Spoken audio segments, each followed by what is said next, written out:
तेरे देख ले मुंह तेरा काला हो गया, माँ ने आंखें खोल दी घर में उजाला हो गया। क्या बात, वाह। इस तरह मेरे गुनाहों को वो धो देती है। माँ बहुत गुस्से में होती है तो रो देती है। क्या बात है, वाह वाह।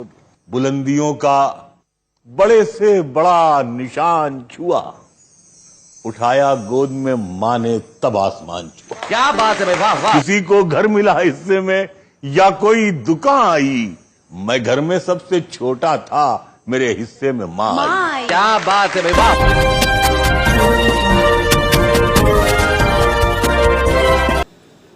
दोस्तों, मैं Arif Khan, crime explorer news room से। ये जो गज़ल, ये नज़म आपने जो सुनी, ये देश के मशहूर शायर यानी मुनव्वर राना की है। इन्होंने माँ के बारे में जो गज़ल कही है, ये पूरे देश में मशहूर हुई है।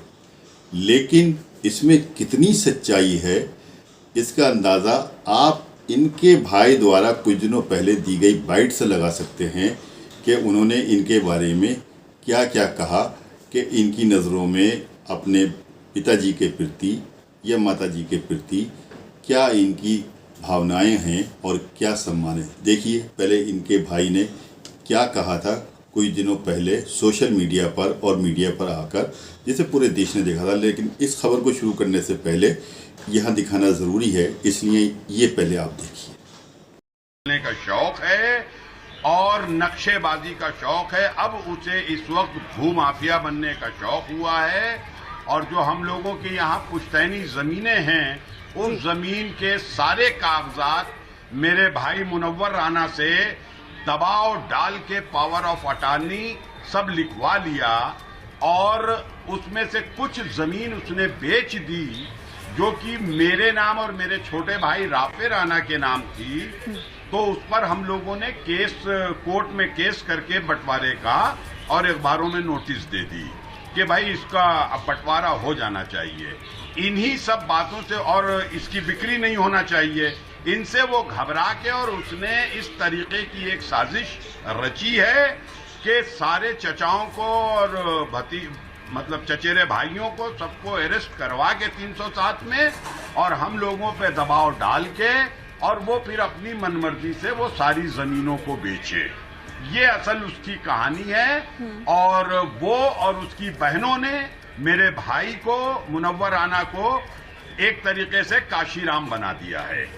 और मुनव्वर राना इस वक्त अपनी मर्जी से कुछ नहीं कर रहे हैं। जो भी वो बयान देते हैं, और जैसे कि एक इन्होंने बयान अभी 23 जून को दिया था कि माननीय योगी जी उनको मरवाना चाहते हैं। मैं ये दावे से कहता हूं कि ये मेरे भाई का बयान नहीं है, बल्कि उनकी लड़कियां जो सब राजनीति में घुस गई हैं, अपनी राजनीतिक रोटियां सेकने के लिए हमारे भाई को ये लोग ब्लैकमेल कर रही हैं। क्योंकि वो 10 सालों से दुनिया की सारी खतरनाक बीमारियां उसके अंदर आ चुकी हैं। वो अपने सेंस में नहीं है, लेकिन उनके बच्चे और उनकी बीवी उनके ऊपर दबाव डाल के ये सब करवा रहे हैं। आपके भाई खुद हमारे साथ जुड़े हुए हैं, इस्माइल राणा जी। मुनव्वर राना मेरे साथ है। मुनव्वर राना, सुना आपने इस्माइल राणा जी को? जी जी। वो कह रहे हैं कि आप दबाव में हैं, जो भी हो रहा है आपके जरिए करवाया जा रहा है। आपके परिवार पर आरोप है, सीधे तौर पर आपके बेटे पर आरोप है। देखिए, मैं जबान नहीं खोलूंगा, नहीं पूरा खानदान नंगा यहाँ हो गौर से जाएगा। सुनिए कि अपने ये वालिद मालूम साहब का हो नाम जाएगा ये कि किस राणा तरह से राणा ले सब रहे घूम हैं। रहे हैं। ये सब अनवर ड्राइवर के लड़के हैं। इनकी हैसियत ये है, ये हमारे नाम का फ़ायदा उठाकर इन लोगों ने दौलत कमाई, पैसा कमाया।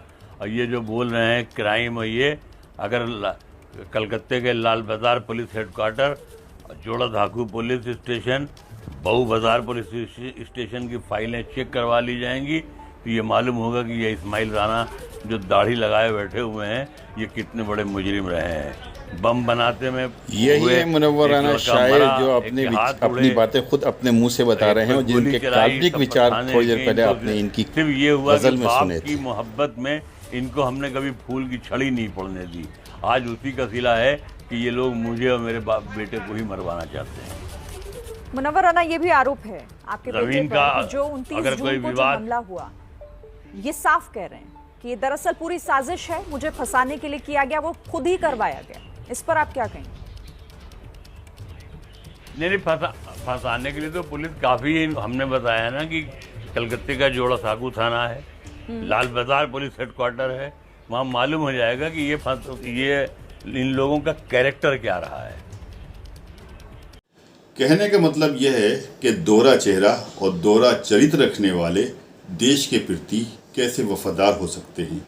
उन्हें अपने उस देश में जिसमें वो पैदा हुए, जिसकी मिट्टी में उन्होंने जन्म लिया, बड़े बड़े नाम कमाए, शोहरत कमाई, दौलत कमाई, उसी देश की तुलना उन्होंने तालिबान से कर दी।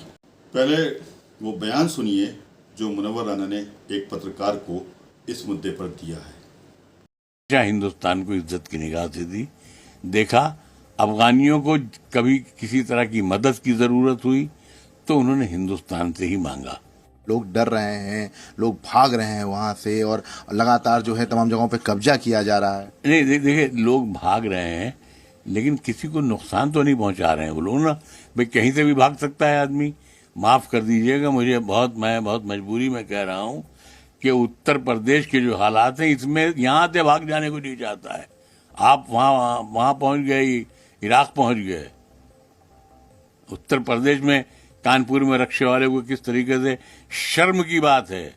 कहने का मतलब यह है कि जो तालिबान इतनी बर्बरियत फैला रहे हों, इतना खौफ फैला रहे हों कि जिनके डर से लोग भाग रहे हैं, लोग वहाँ पर रहना नहीं चाहते, लोग किसी तरह से अपनी ज़िंदगी बचा रहे हैं, उस तालिबान की तुलना उत्तर प्रदेश सरकार से करना कहाँ तक ये सही है और जायज़ है। आज पूरी दुनिया के सभी देश बुलेट पर नहीं बैलेट पर हुकूमत करते हैं, बैलेट से सरकार चलाते हैं, यानी स्वाधीनता से या पब्लिक ओपिनियन से सरकार चलाते हैं। लेकिन जो तालिबान बैलेट से नहीं बुलेट से सरकार चलाना चाहते हों, जिनकी बंदूकों से उनके अपनों का खून बहाया जा रहा हो, जिनके डर और खौफ से लोग हवाई जहाज़ के कॉकपीट में या कहीं छुपकर बैठ जाते हों, वो ये जानते हुए भी कि जब ये हवाई जहाज़ उड़ेगा तो हमारा क्या अंजाम होगा। सभी ने देखा है कुछ दिन पहले मीडिया में कैसी तस्वीरें आई हैं कि हवाई जहाज़ से किस तरह से आदमी गिरे हैं ऊपर से, जो छुपकर बैठ गए थे। तो वो खौफ क्या था? वो खौफ यानी वह तालिबान से ज़िंदगी बचाने के लिए अपने आप को उन्होंने इस तरह से मौत के हवाले कर दिया कि तालिबान के हाथों मरना नहीं चाहते थे वो। स्ट्रीम मीडिया में जो तस्वीरें आ रही हैं और हम और आप सब देख रहे हैं, उन्हें देखकर रूह कांप रही है और कलेजा मुंह को आ रहा है। ऐसे लोगों की तुलना उत्तर प्रदेश से सरकार से करना मुनव्वर राना ने क्या सोचकर की है, ये आप खुद इसका अंदाज़ा लगा सकते हैं कि ये निजी हितों को साधने के लिए ये बयान जारी किया गया है। हम मानते हैं कि यहाँ भी कहीं कहीं कुछ हालात ऐसे किसी टाइम में बिगड़ते हैं, कहीं लिंचिंग हो जाती है, कुछ बेकसूर लोगों की मौतें भी हुई हैं उस लिंचिंग के अंदर, लेकिन फिर भी कहाँ लिंचिंग जैसी कभी कभार की कोई घटना और कहाँ इतना बड़े देश के अंदर पूरी तरह से एक अराजकता का माहौल, बुलेट चारों तरफ से चलती हुई गोलियां और किस तरह से भागते खौफ से औरतें, मर्द, बच्चे अपनी जान बचाते हुए, ऐसे जालिम लोगों से उत्तर प्रदेश सरकार की तुलना मुनव्वर राना जो एक समझदार शायर जिनको कहा जाता है, जिनका नाम है, उनके ऊपर क्या ये शोभा देता है? ये सोचने की बात। और अंत में सबसे अहम बात यह है कि इस्लाम भी यही सिखाता है कि आप जिस देश में रहें उसके वफादार रहें, उसके कानून को, उसके संविधान को मानें और उसके अनुसार चलें। यदि आप ऐसा नहीं करते, यानी अपने देश के कानून को नहीं मानते या देश के साथ गद्दारी करते हैं, तो आप केवल देश के साथ गद्दारी नहीं करके बल्कि आप अपने मज़हब के साथ भी गद्दारी करते हैं। मैं हमेशा अपने अखबार में, क्राइम एक्सपोजर अखबार में, क्राइम एक्सपोजर अपने यूट्यूब चैनल में इसी प्रकार की खबरें दिखाता हूं जो सच्चाई के ऊपर मबनी होती हैं, जो सच्चाई के ऊपर बनी हुई होती हैं। हो सकता है कि मेरी खबरें कुछ लोगों को पसंद नहीं आती हों, लेकिन फिर भी मैं समझता हूं कि सच्चाई दिखाना पत्रकार का फ़र्ज़ है। समाज को आईना दिखाना चाहिए, सरकार को आईना दिखाना चाहिए, ये पत्रकार का काम है। चाहे उसमें कोई हो, कैसा भी हो, उसको समाज के सामने लाना, किसी के भी सामने लाना कोई गलत बात नहीं है।